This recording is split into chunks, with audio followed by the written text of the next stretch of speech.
We have a special episode, and this video is about the 1918 influenza pandemic, or also known as Spanish flu. Good day, this is Momentum.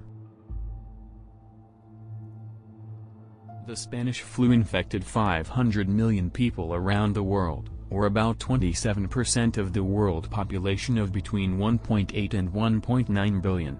The death toll estimated to have been anywhere from 17 million to 50 million, and possibly as high as 100 million, making it one of the deadliest epidemics in human history. Most influenza outbreaks disproportionately kill the very young and the very old, with a higher survival rate for those in between, but the Spanish flu pandemic resulted in a higher than expected mortality rate for young adults. In 2014, historian Mark Humphreys argued that mobilization of 96,000 Chinese laborers to work behind the British and French lines might have been the source of the pandemic.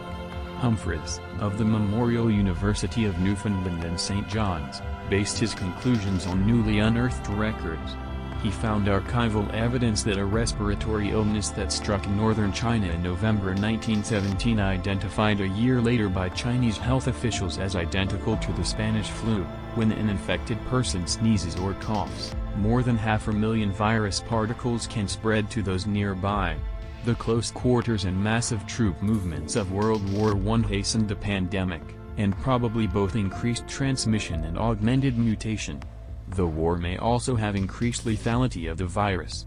Some speculate the soldiers' immune systems were weakened by malnourished, as well as the stresses of combat and chemical attacks, increasing their susceptibility. A reassessment in 2018 estimated the total be about 17 million, though this has been contested.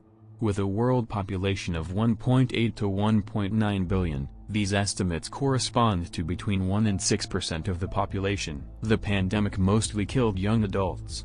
In 1918 to 1919, 99% of pandemic influenza deaths in the U.S. occurred in people under 65, and nearly half of deaths were in young adults 20 to 40 years old. In 1920, the mortality rate among people under 65 had decreased sixfold to half the mortality rate of people over 65, but 92% of deaths still occurred in people under 65. After the lethal second wave struck in late 1918, new cases dropped abruptly, almost to nothing after the peak in the second wave. In Philadelphia, for example, 4,597 people died in the week ending 16th of October, but by 11th of November, influenza had disappeared from the city.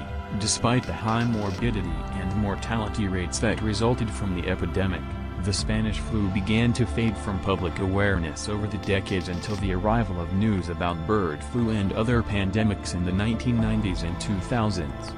This has led some historians to label the Spanish flu a forgotten pandemic. Here an example of a sign in the year of 1918 where Spanish flu is very dangerous. Thank you for watching this video. I hope you learned something. So don't forget to subscribe, share, like and comment.